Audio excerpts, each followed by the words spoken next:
బీదవాళ్ళు ఉంటారు. మేము ఏం తిని బతకల్లా గ్యాస్ ఇటుక వరకు వచ్చినా కానీ నీరప్ప మరి ఊర్లోకి వస్తే ఊర్లోకి కూడా రాలేదు. మరి ఇంకా ఏం తిని బతకాలి? నెల్లు లేవు, పువ్వు లేదు, వాడి లేదు. ఇంకా రోడ్డు మీద కూర్చుందా కానీ ఏం లేదు. ఇంకా రోడ్డు పాలు అయిపోతే కూడా ఎవరు పట్టించుకోరు మమ్మల్ని. కరెక్టా లేదన్నా? బీదవాళ్ళు ఏమున్నది?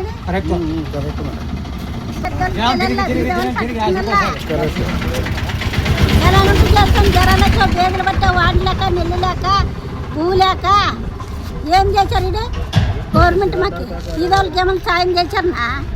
పట్టించుకొని పారాడేసారు. ఉండాలని ఉండాలి వస్తా వాళ్ళకే తెలియాలి. అది ఆడ మనుషులు ఇటువరకు రోడ్డు వరకు రాకూడదు, పెద్దలకే తెలియాలి. అది కరెక్టా?